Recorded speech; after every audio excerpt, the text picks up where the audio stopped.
গণনা এগিয়ে BJP, magic figure 272 আসন ছাড়িয়ে গেছে বিজেপি নেতৃত্বাধীন এনডিএ জোট। তারা এখন পর্যন্ত পাওয়া আসন 295, এ পর্যন্ত পাওয়া ফলে 295 আসনে এগিয়ে মোদীর বিজেপি, যেমনটি বলছিলাম। অন্যদিকে বিরোধী ইন্ডিয়া ব্লকের সংগ্রহ 225 আসন। গান্ধীনগরে এর মধ্যে জয় পেয়েছেন স্বরাষ্ট্রমন্ত্রী অমিত শাহ। রায়বরেলিতে এগিয়ে রয়েছেন কংগ্রেসের রাহুল গান্ধী। সকাল 8:30টায় শুরু হয় পেপার ব্যালট ও পোস্টাল ব্যালটের গণনা। এর আধা ঘন্টা পর গণনা হয় ইলেকট্রনিক ভোটিং মেশিন বা ইভিএম এর ভোট। এবছর 7 দফার লোকসভা নির্বাচনে ভোট দিয়েছেন 64,20,00,000 ভোটার।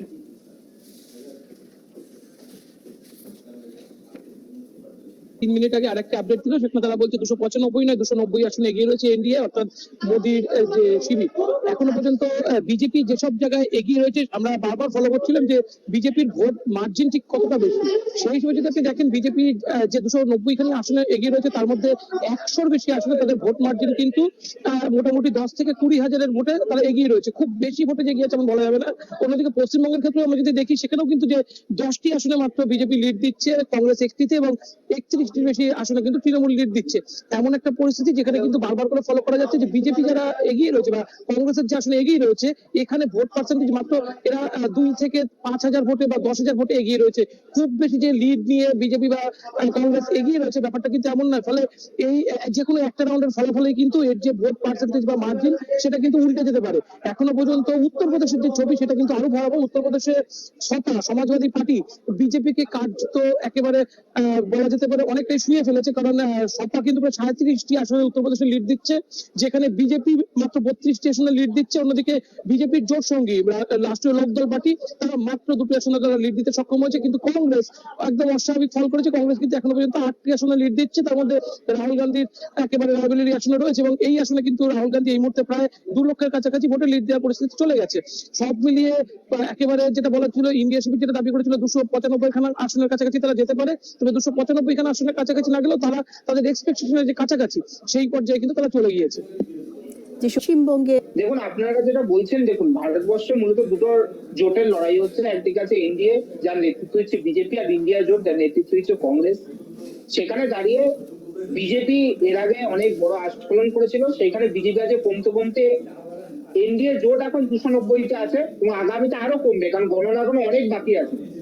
গণনা এখনো 70% বাকি রয়েছে অনেক সিটে, তাহলে অনেক কমবে এবং আমরা আশাবাদী ইন্ডিয়া জোট এখান থেকে আরো সিট বাড়িয়ে ইন্ডিয়া জোটের সরকার হবে এবং পশ্চিমবঙ্গ সম্পূর্ণভাবে বিজেপি ধরাশায়ী হয়েছে। বিজেপি সম্পূর্ণভাবে সারা দেশ, পশ্চিমবঙ্গ এবং উত্তরপ্রদেশের মতো রাজ্যে, গুজরাটের মতো রাজ্যে পুরোপুরি ধরাশায়ী হয়ে গেছে। এখন আপনার কাছ থেকে জানতে চাই যে কংগ্রেসের ওভারঅল কি অবস্থা পুরো ইন্ডিয়াতে? না, দেখুন, কংগ্রেস বিগত 2014 নির্বাচনে যখন হালকা 44টা আসন পেয়েছিল এবং 2019-এ পেয়েছিল 52টা সিট, সেই জায়গায় দাঁড়িয়ে কংগ্রেস এককভাবে এবার 100-র কাছাকাছি সিট বা 100-র বেশি সিটে জয়যুক্ত হওয়ার মতো জায়গায় রয়েছে। এখনো বহু সিটে আমরা আছি অল্প ভোট, 500, 600, 700 ভোটে পিছিয়ে, সেগুলো মেকআপ হয়ে যাবে, কারণ গণনার এখনো অনেক বাকি। সুতরাং আমরা সম্পূর্ণভাবে আশাবাদী কংগ্রেস এবার 150-র কাছাকাছি সিট পাবে এই পরিস্থিতি থেকে গিয়েও। এবং কংগ্রেসের নেতৃত্বাধীন ইন্ডিয়া জোট এটা একটা অনেক বড় পরিবার। এই পরিবারের মধ্যে সমাজবাদী পার্টি আছে, ডিএমকে আছে, তৃণমূল আছে, আরো অনেক ছোট ছোট রাজনৈতিক দল আছে, এনসিপি আছে। প্রত্যেককে নিয়ে কেন্দ্রে বিজেপি বিরোধী একটা সরকার গঠন করে ভারতবর্ষের ধর্মনিরপেক্ষতা, গণতন্ত্রের কথা বলে আলী। দেশে লুটপাট তন্ত্র কায়েম করেছে এবি পার্টি।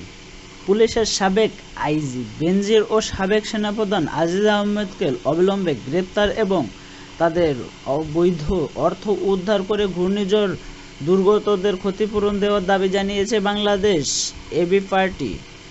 শুক্রবার বিকেলে রাজধানীর নয়াপল্টন বিজয়নগরে বিক্ষোভ মিছিল ও সমাবেশ থেকে দলের কেন্দ্রীয় নেতৃত্ববৃন্দ এ দাবি জানান। তারা বলেন, আওয়ামী লীগ মুখে মুক্তিযোদ্ধার চেতনা প্রতিষ্ঠার কথা বললেও বাস্তবে তারা এদেশে স্বাধীনতা সার্বভৌমত্ব বিরোধী প্রধান শক্তি।